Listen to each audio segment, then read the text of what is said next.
கரூரில் வெண்ணமலையில் கோவில் நிலத்தில் உள்ள வீடுகளுக்கு அதிகாரிகள் சீல் வைக்க எதிர்ப்பு தெரிவித்து அதிகாரிகளை நோக்கி கல் வீசியதால் பரபரப்பு ஏற்பட்டுள்ளது. இது பற்றிய கூடுதல் தகவல்களை செய்தியாளர் மணிகண்டன் வழங்க கேட்கலாம். மணிகண்டன், அந்த பகுதியில் என்ன பிரச்சனை? இது பற்றிய விவரங்கள் என்ன? வணக்கம். கரூர் அருகே வெண்ணமலை பாலசுப்ரமணிய சுவாமி கோயிலுக்கு சொந்தமான இனாம் நிலங்கள் ஆயிரக்கணக்காக இருக்கின்றன. இந்த கோவிலை சுற்றியுள்ள கிராமங்களில் இருக்கக்கூடிய இந்த நிலங்களில் ஆயிரக்கணக்கான குடும்பத்தினர் தலைமுறையாக வச்சு வருகின்றனர். பொதுமக்கள் தரப்பில் இந்த இனாம் நிலங்கள் என்று தொடர்ந்து கூறப்பட்டு வருகிறது. இந்த நிலையில் சென்னை உயர்நீதிமன்ற மதுரை கிளையின் உத்தரவின் பெயரில் கோவில் இனாம் நிலங்களில் உள்ள வர்த்தக கடைகளுக்கும் வீடுகளுக்கும் அறநிலைத்துறை அதிகாரிகள் அவ்வப்போது சீல் வைக்கும் நடவடிக்கையில் ஈடுபட்டு வருகின்றனர்.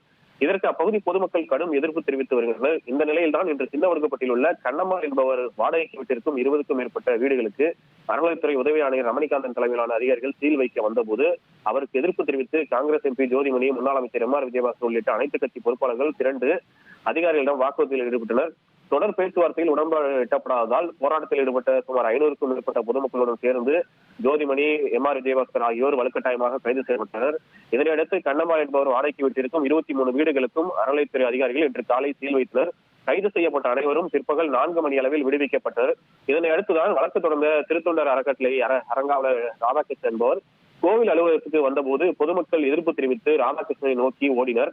ராதாகிருஷ்ணன் கோவில் அலுவலகத்துக்குள் இருக்கும் நிலையில் அலுவலகத்தை முற்றுகையிட்டு பொதுமக்கள் கோஷமிட்டு வருகின்றனர்.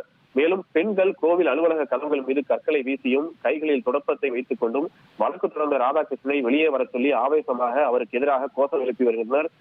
இந்த சூழல் காரணமாக போலீசார் தடுப்புகள் அமைத்து பொதுமக்கள் உள்ளே வர முடியாதபடி பாதுகாப்பு ஏற்படுத்தியுள்ளனர். ராதாகிருஷ்ணன் வந்த வாகனத்தையும் பொதுமக்கள் முற்றுகையிட்டுள்ளனர். இதனால் அப்பகுதியில் பரபரப்பான சூழல் நிலவி வருகிறது. தகவல்களுக்கு நன்றி மணிகண்டன். அடுத்து ஒரு முக்கிய செய்தி என்னவென்று பார்க்கலாம்.